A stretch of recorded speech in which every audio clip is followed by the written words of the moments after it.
Hi and salams everyone. So this is a video on how I what my new routine is in terms of trying to protect my seedlings from slugs.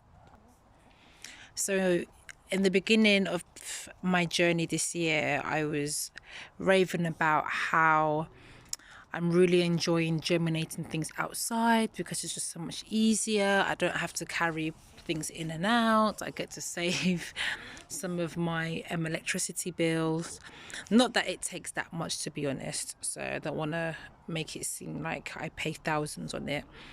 And then the next day, there was a huge rain for like 2 or 3 days, and it was slug and snow heaven, and they literally ate all of these trays here were eaten by slugs and snails. For me, it was mainly snails actually. So I've just left them there because I'm still in trauma. But I was kind of ahead on my cabbages, and that just wiped it all out. And yeah, it's okay in terms of it made me realize maybe how I can improve, and which I have, and I'm going to tell you what I do now in terms of how I germinate my seedlings now. So again, this was the old routine. I used to bring them out here because this is like where I first get sun, really intense sun. And again, for weeks and weeks was working fine. But when you do get a rain and the slugs and the snails come out, it is, it is a battle. So the first thing that I've done, I'm going to show you my new area. So the first thing I've done is that I've raised it off of the floor. So I've now got a table. Again, this table was just hanging around in my garden, so you don't have to literally physically buy a table specifically for this. But anything that brings it up away from the ground, because what I was realizing is that the snails weren't really working hard. It was just on ground level.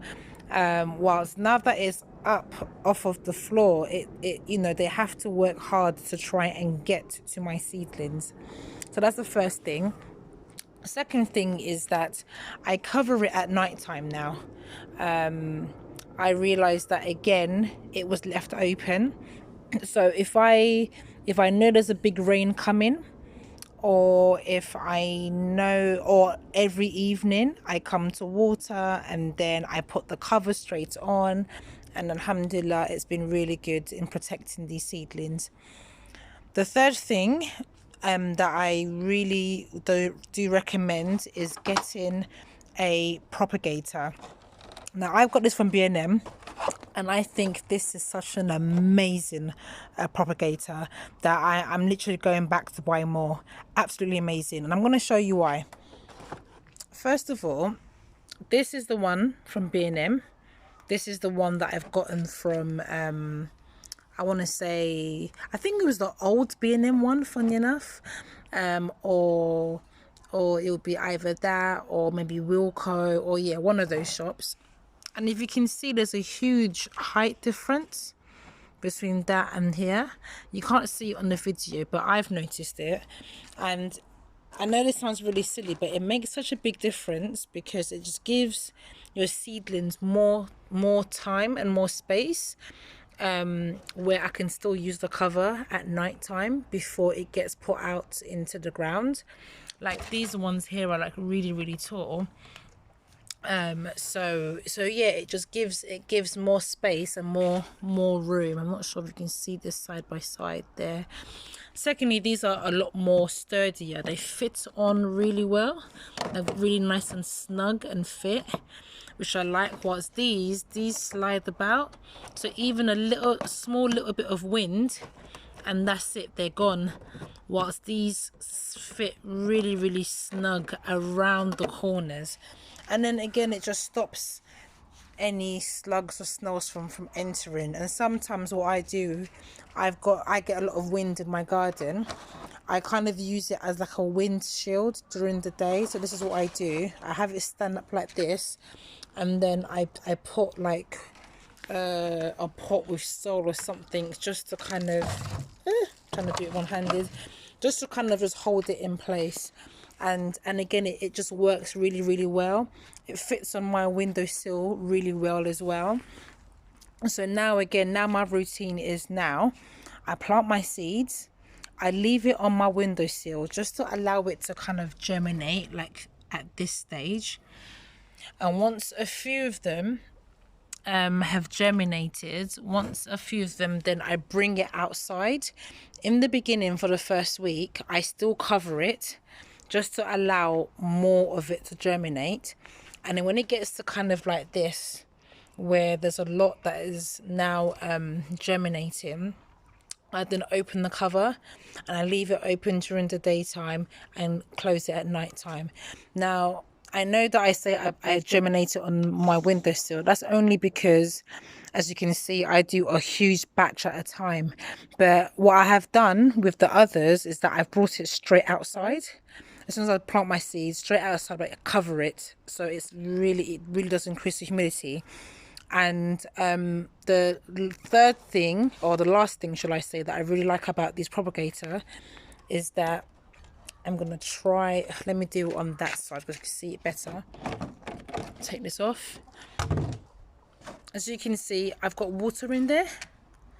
Like, so you can, this is what I've done on the days where it's really been hot, is that I've just put water there at the bottom, and it just keeps the top moist basically, and it doesn't dry out, I've noticed. And especially if you've got this on top, like, it looks like it's like a little mini rainforest going on. You can really see the humidity, you know, the water, the humidity basically increasing in there, and that really helps with germinating seeds as well. I notice when the soil is nice and moist all the time is when it germinates better. So yeah, so this is my new routine now, and since I've done this, alhamdulillah, I haven't had any slug attacks. Again, it's been nice and safe. The slugs don't come out when it's boiling hot. They come out majority of the time when it's the evening and night time. By that time, I've covered it, so hopefully they can't get into it. And I'm just going to cover this now so that it's nice and tight. And yeah, and it's been fantastic. So again, don't give up on germinating things outside. Just, you know, change, keep finding ways of how to make it work. It's not impossible. As you can see, it's not impossible. I have fell victim to the slugs, and I get slugs and snails actually in my garden, so I have fallen victim, but I haven't given up. And again, this method, I still prefer doing this outside than having my house full ram-packed with seedlings everywhere. Maybe it's because I do it on a larger scale, so for me it becomes overwhelming to have that many plants inside. And now, because I've got them outside, I don't have to get them used to being outdoors, because from the moment that they've germinated, they are used to the outdoors, and I can put them straight in the ground as soon as I think that they're ready, which is amazing. So, you know, try this method. Again, this is from B&M. It's £3. Definitely worth it. What I have done is that even though you got the inserts, I've used other inserts inside, and just like these ones, which are smaller, and just have them in, you know, inside, so you don't have to specifically use this size. But this size is absolutely fine.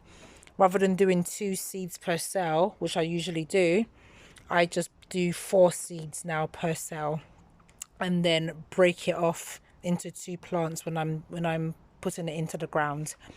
And yep, so my new and improved seed germination outside that I feel like is slug and snail proof for now.